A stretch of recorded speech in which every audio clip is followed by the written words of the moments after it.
Here we are. It's Tuesday, 15 minutes behind the profile with the lovely James, and he's chosen this song. It's a good girl, loves her mama, loves Jesus and America too. She's a good girl, crazy about Elvis, loves horses and a boyfriend too. A free falling, and a free falling. And that's all you're getting, I'm afraid, James, because the song's about you. The show's about you, not about the song. But what an amazing song. Why did you choose that song, James? Well, hi, Ashley. First of all, thanks for inviting me on. A couple of reasons. One of them is it was actually, being a musician myself, it was one of the first songs I ever performed live. So my dad was in a pub band and I was about 15 and I'd gone along and he said, "You want to come up and do a couple of songs?" And that was one of the two. The other was "Take It Easy" by the Eagles. But the relevance to today was, I'm sure a lot of people have seen the film Jerry Maguire, the Tom Cruise sports agent film. And there's an iconic scene in that when he's driving away after shaking on the deal with the number one draft quarterback, and he's trying to find the right song on the radio to sort of celebrate his success, or that that momentary success as it turned out in the film. And that's the film and that's the song he picks, and it's, for me, it's all about the chorus. It's one of those choruses that everybody sings, if you play it live or you played it with the family or whatever, or just listening to it on the radio. So that's the reason. It has relevance to what I do. I'm in sales and I've been in sales all of my life, and that moment in that film perfectly encapsulates what it feels like when you've done something good and you want to celebrate, and you probably only celebrate for about 30 seconds and then the hard work starts again. Yeah, I know that feeling. So That's great story. That's the reason. No, absolutely great story. And just before we came on, I was telling you that I'm playing that song at my daughter's wedding. I managed to play that today without crying. It might be a bit different on Saturday. So James, tell us a little bit about yourself, please do. Yeah, certainly. Well, I've already mentioned that pretty much all of my working life I've been in sales. Started out sort of straight out of college working in very fast-paced sales environments, call centers. I was in insurance for many years, and then moved over to technology, which is where I've spent the majority of sort of the last 15, 20 years. Recently, for the last 3 years, I've worked for a company called Viddyoze, and what I do is, my work life, I help customers on day in, day out, trying to just work their way through the murky waters of video marketing. In terms of me, I have quite a big family, 4 children, 2 dogs. 10 years ago, I had more time than anybody and used to play golf and football, and now I just get time to walk the dog. But I'm pretty happy with the gang. So they call me the man who lives in the shoe now.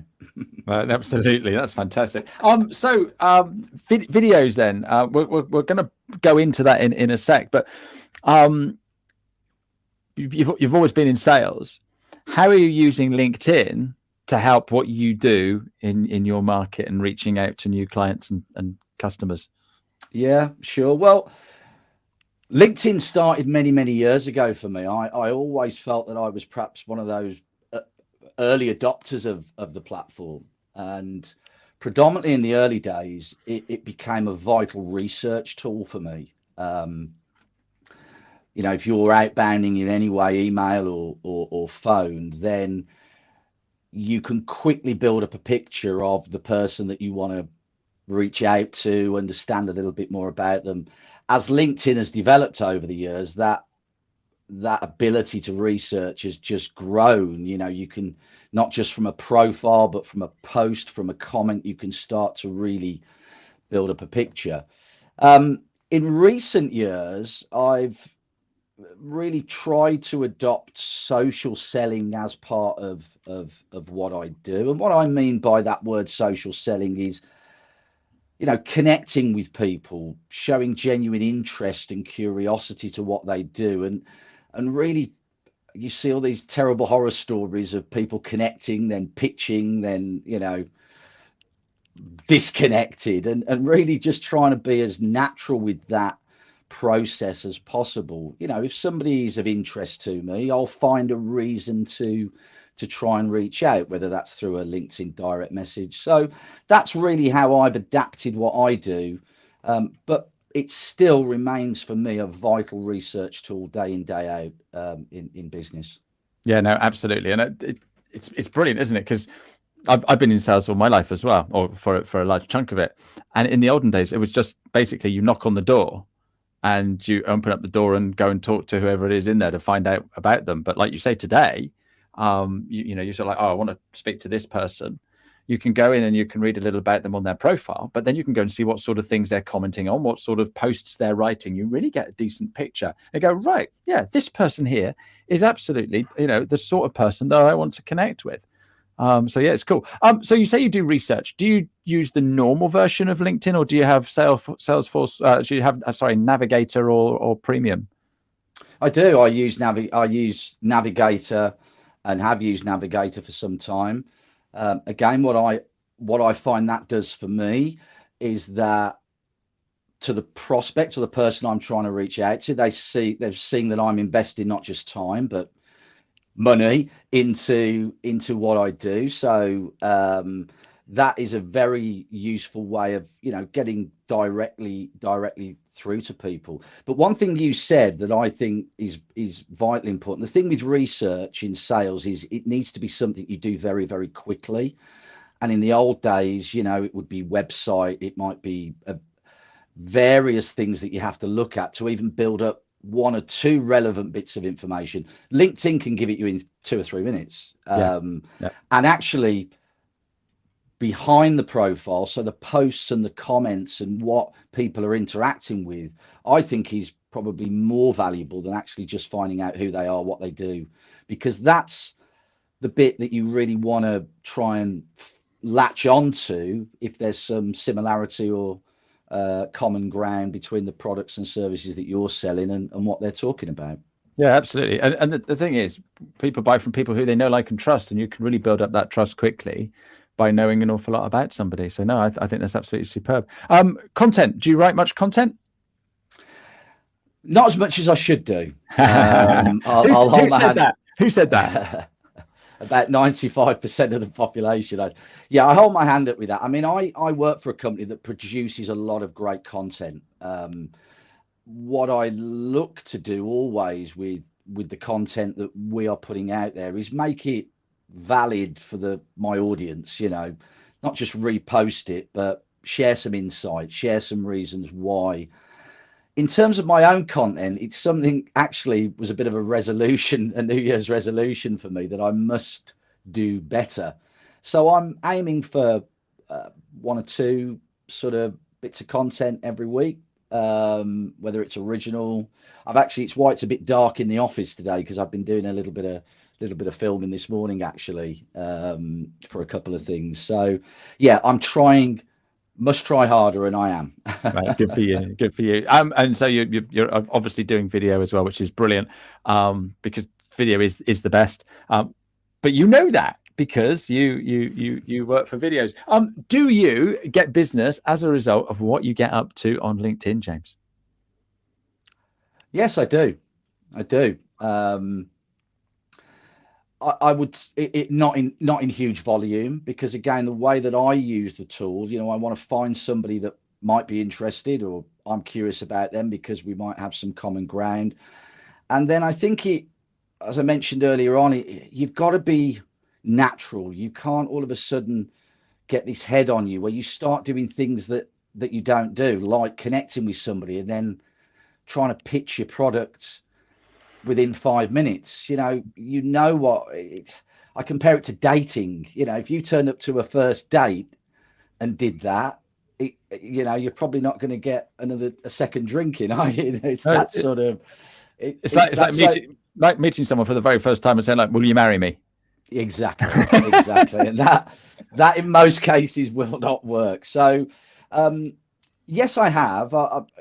It's part of my strategy of outreach. It's a vital part of it. It might not be a direct result of LinkedIn, but there aren't many people then I might engage with on the phone or via email or networking that I haven't come across on LinkedIn, and then it does become a very good reference point. So yes, I have generated business from LinkedIn, and what I've found over quite a long career in sales, it's enabled me to reconnect with people who I may have worked with or customers I've had in previous roles that I've actually been able to bring my new products to. So it's a very, very useful for that as well. Yeah, a lot of people have said that when they've been on my show, because it's not just about where we are today, it's where we've been in the past. I had an author on my workshop a while back, and she lives locally, and I bumped into her, and she said, "Oh, it's brilliant. I love LinkedIn. Thank you for igniting my passion." And she's had so many people that she used to know contact her because now she's front of mind and all that sort of thing. So yeah, it is a great platform. Okay, come on, let's tell us all about Viddyoze. What is it? How does it work? Why do we need it? Okay, sure. Well, Viddyoze started around 8 or 9 years ago from a very, very simple idea, and that idea was to make creating a logo for your business easy. If you go back about a decade and you were a business owner and you wanted to create a brand logo, the reality was for most people, it was either out of reach financially, it was out of reach time, effort.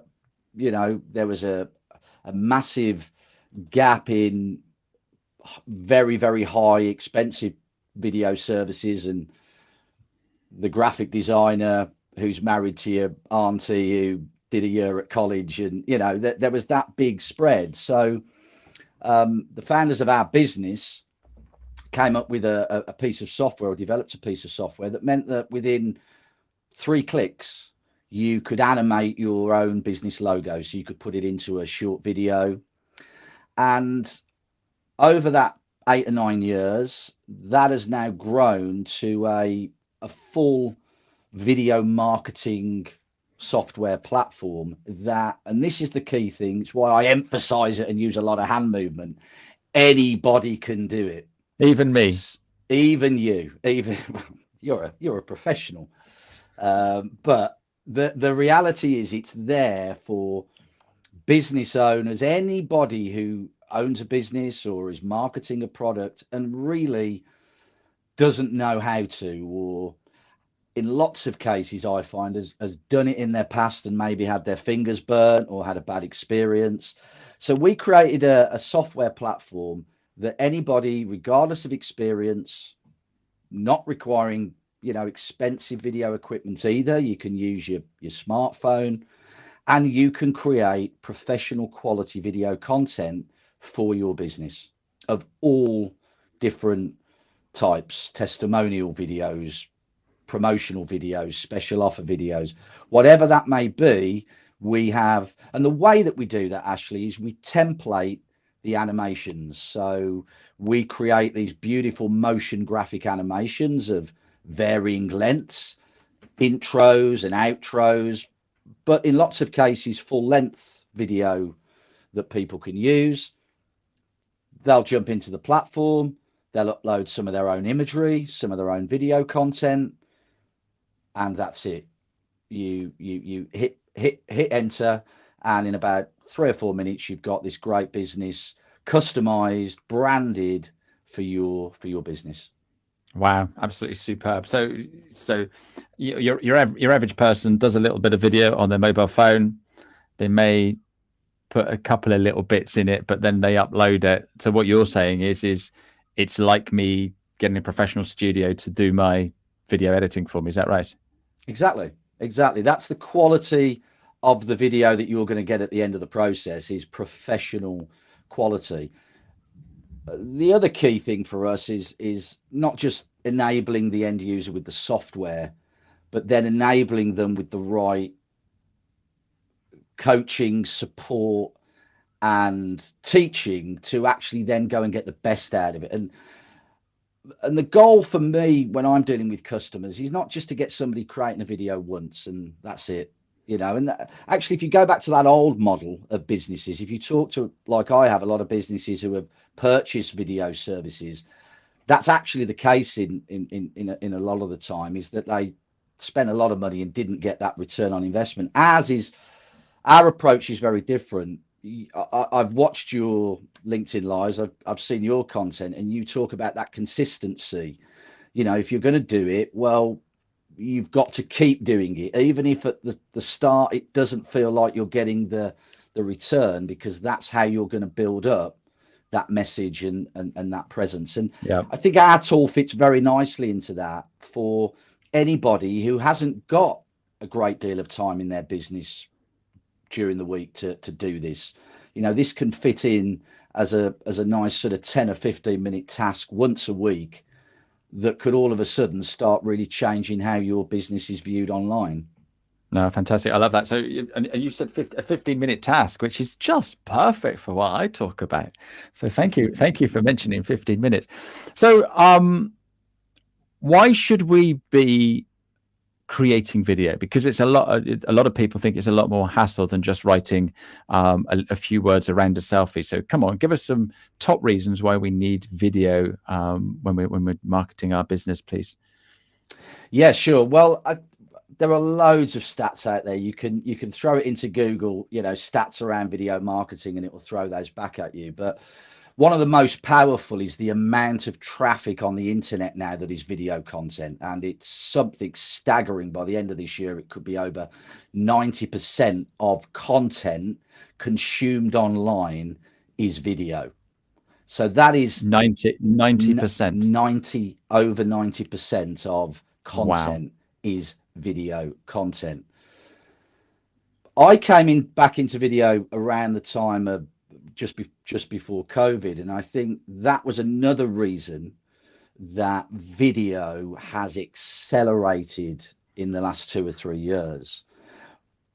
Before, businesses were probably thinking about it or might have looked at it, but during that period of time when there was a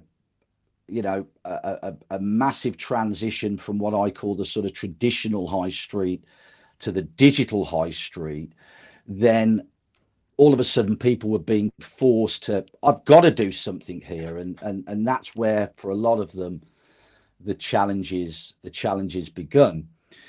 So I think for any business now, it's vitally important that they are producing video content. Why?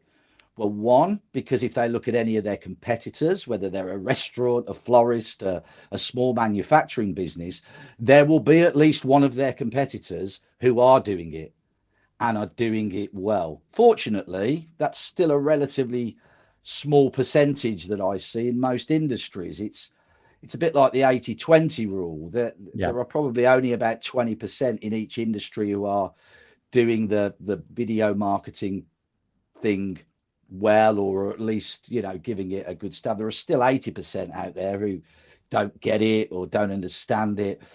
But it is vitally important, because that alone, you know, just having one competitor in your town, in your city, in your market, in your industry, who is focused on a video strategy, could be the difference between them beating you to an order or not. Yeah, no, I love that. I work with a guy called Ben Westerby. He's an accountant, and he's putting out, you know, some great content on LinkedIn. He's consistent, but he's going to networking events now locally to where he lives, and people are coming up to him, oh, you're the LinkedIn guy. He's an accountant, but people are seeing him as a LinkedIn expert now because of what he's doing. And so therefore they are consuming his is content. And he does a bit of video as well, and it's the best way to get people to know who you are, isn't it? It certainly is. I like to use an example that's related to the hospitality industry, restaurants, any food and beverage. If you go on Facebook for any local restaurant, you will see customers posting video content, TripAdvisor, Facebook review, Google reviews, whatever it be. And the business aren't themselves. So often I'll just pick up the phone and say, look, your customers are making videos about you. Yeah. Why aren't you? Because look, they're getting traction, they're getting people. If you were doing that, so actually, anybody who's on the call today or listening to this, go and look at your competitors on Facebook, go and look at your competitors on LinkedIn, and see what they're doing in terms of video content. And I'm not saying go copy them, but it will give you a steer in the right direction of how you might want to approach what you're doing. No, absolutely fantastic. 90% of people are looking at video. Why wouldn't you be putting video out? That's the crazy thing. Yeah. So this isn't really me, but I'm a small business, and I appreciate that there should be some video out there and what have you, but I'm not really one of these people that like being on camera. What sort of videos could I be doing then if I don't want to be talking on camera? Yeah, and that's it's probably the single biggest objection I get from business owners is I don't want to put my face in front of the camera, and I get that. So if I relate it not just to our platform but other software that's out there in a similar space, is what you can actually do now is with image, video, sound and motion graphics, you don't necessarily have to put your face in that. You could still deliver a message. I mean, we have hundreds, about 1,000 templates that are all text based. So if you wanted to create a bit of a story in 30 seconds, 40 seconds about your business that is just moving imagery, text and sound, voiceover maybe, then you can actually produce something that is really powerful without putting your face on camera. I'll give you one example that we did as a business. It was called our Game Changer, and we hired a voiceover artist, very cool. He was a rapper actually, so he'd got a great tone and a great way to deliver. And we just put this over a voiceover over about 30 seconds of our templates, moving image templates with text telling a story about. And it was really, really powerful. And you didn't see anybody's face on it. You didn't see our founders. You didn't see me. You didn't see anybody. And it was able to tell a story. I think that telling a story with video content is probably more important than anything. It doesn't matter if you haven't got if you've got a face for radio, then that's fine. You can use software like ours and quickly overcome that. Yeah. So say for example, then I've got a hair salon. And I want to do a video. And what I've done is over the last couple of weeks, I've taken photos of before and after of people coming in my salon. I've taken some photos of the team, washing, cutting hair, and a couple of people drinking coffee. I could upload all of these photos into your system, and then it will create a video and voiceover and all of that. Is that how it works? Absolutely. Yeah, you can add your own audio tracks, voiceover. You can do all sorts of that. I think in that scenario, one of the key things as well is that you've taken all that imagery. You don't necessarily need to use that in just one video. One of the angles that a lot of businesses succeed at taking is repurposing content. Yeah. I actually helped a customer a couple of weeks ago where we used video footage that was 3 to 4 years old. There was no cost for them now to have to go and shoot new video footage. All we did is we just broke it down, took 10 seconds here, mixed it with our animations, created something. So for a salon, I think the key thing would be is not just to focus on creating one video, but actually, okay, well, what sort of strategy is going to help me every week put bums on seats? could I be doing more around testimonials from my customers in certain things that they've had done? Do I have a quiet day? On that quiet day, could I be running a special offer? Could I be running, an incentive? And I think it's difficult for business owners to step outside of the business a lot of time to see that, if you've got a restaurant that half of the tables are empty on a Thursday night, well, let's fill them, and let's fill them by getting a video out there that week of a special offer for, so it comes down to having a tool that's not going to take you a lot of time to produce stuff, but you can use week in, week out to build up that consistent approach. No, fantastic. Absolutely superb. So AI, I hear AI absolutely everywhere. Do you use any of that with what you're doing? What's the benefit of that? I laugh about it because I spend most of my time on LinkedIn. That is my social platform that I love, and because of that, I feel that the world is just dominated by AI. So if I ever talk to anybody and they say AI, they go, "What's that?" I'm like, "Have you been living under a rock? Have you been living under a rock?" But there are, there are people out there who might have heard it but really pay no attention.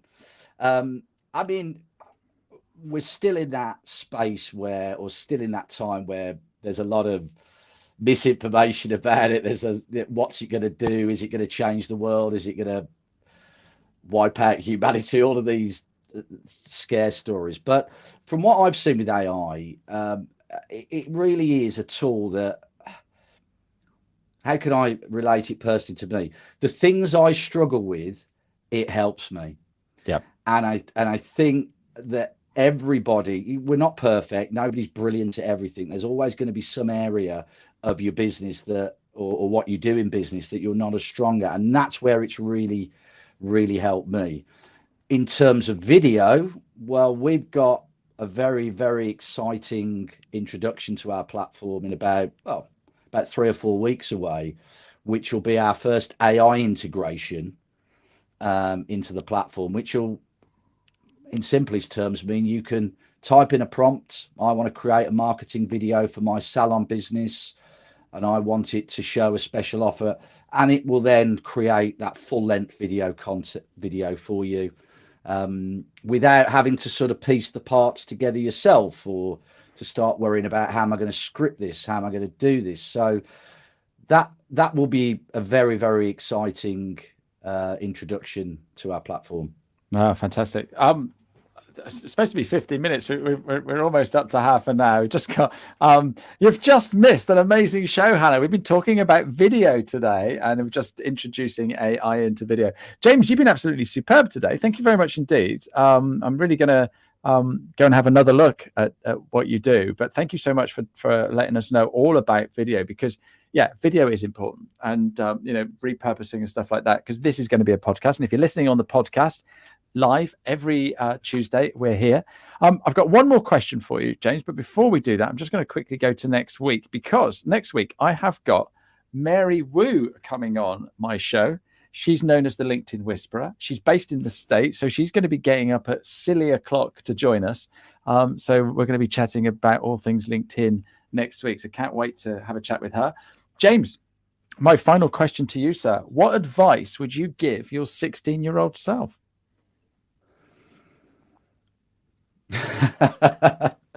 Don't be afraid to make mistakes. Oh, I love that one.